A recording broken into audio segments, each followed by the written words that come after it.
Welcome to Reading with Nana, and hi again to my returning friends.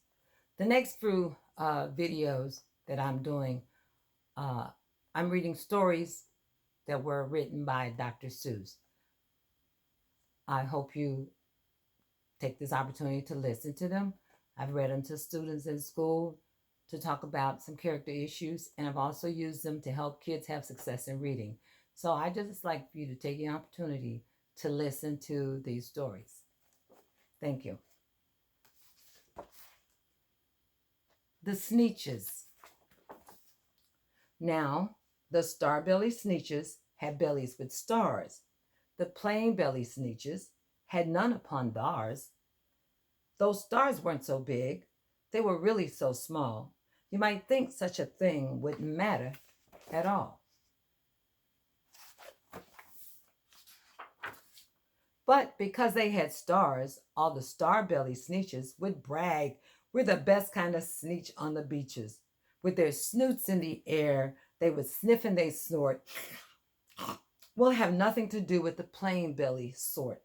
And whenever they met some, when they were out walking, they hike right on past them without even talking. When a star belly children went out to play ball, could a plain belly get in the game? Not at all. You could only play if your bellies had stars, and the plain belly children had none upon theirs.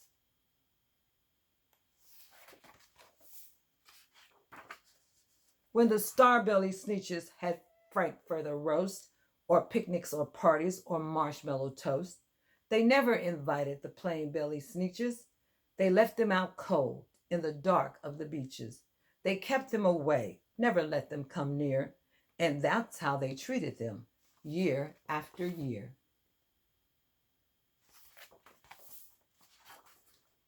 Then one day, it seems, while the plain-bellied Sneetches were moping and doping along on the beaches, just sitting there wishing their bellies had stars, a stranger zipped up in the strangest of cars.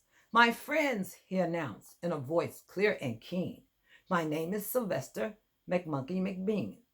I've heard of your troubles. I've heard you're unhappy, but I can fix that. I'm the fix-it-up chappie. I've come here to help you.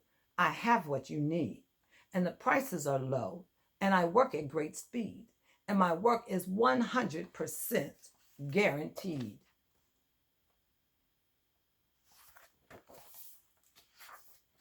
Then quickly, Sylvester McMonkey McBean put together a very peculiar machine. And he said, "You want stars like a star-bellied Sneetch? My friends, you can have them for $3 each. Just pay me your money and hop right aboard." So they clambered inside. Then the big machine roared, and it clonked, and it bonked, and it jerked, and it burked, and it bopped them about. But the thing really worked. When the plain-bellied Sneetches popped out, they had stars. They actually did. They had stars upon theirs.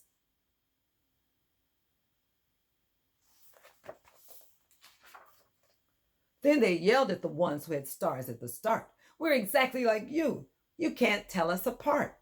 We're all just the same. Now, you snooty old smarties. And now we can go to your frankfurter parties." "Good grief," groaned the ones who had the stars at the first.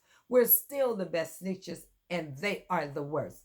But now, how in the world will we know?" They all frowned. And which kind is what? Or the other way around?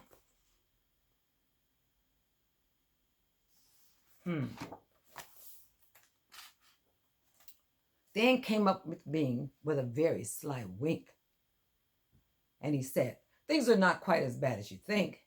So you don't know who's who? That is perfectly true. But come with me, friends. Do you know what I'll do? I'll make you, again, the best Sneetches on the beaches, and all it will cost you is $10 eaches."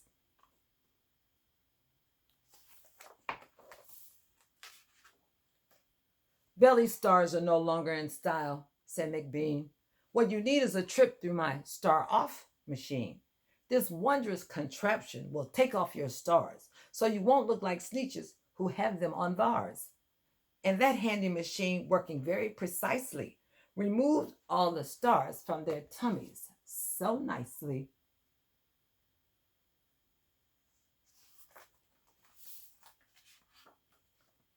Then, with snoops in the air, they paraded about and they opened their beaks and they let out a shout. We know who is who. Now, there isn't a doubt. The best kind of Sneetches are Sneetches without. Then, of course, those with stars all got frightfully mad. To be wearing a star now was frightfully bad. Then, of course, old Sylvester McMonkey McBean invited them into his star off machine. Then, of course, from then on, as you probably guessed, then things really got into a horrible mess.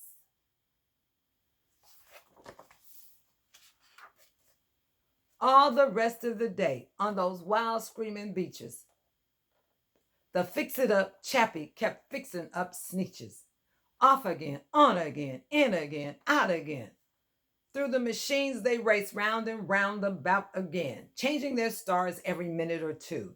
They kept paying money, they kept running through, until neither the plane nor the starbellies knew whether this one was that one or that one was this one, or which one was what one or what one was who.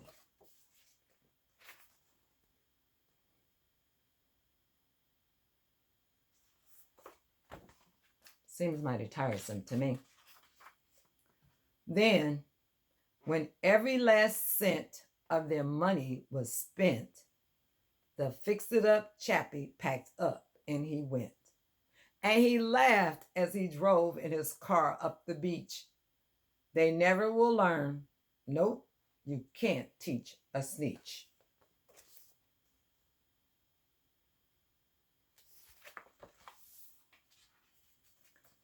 But McBean was quite wrong. I'm quite happy to say that the Sneetches got really quite smart on that day. The day they decided that Sneetches are Sneetches, and no kind of Sneetch is the best on the beaches. That day, all the Sneetches forgot about stars and whether they had one or not upon bars.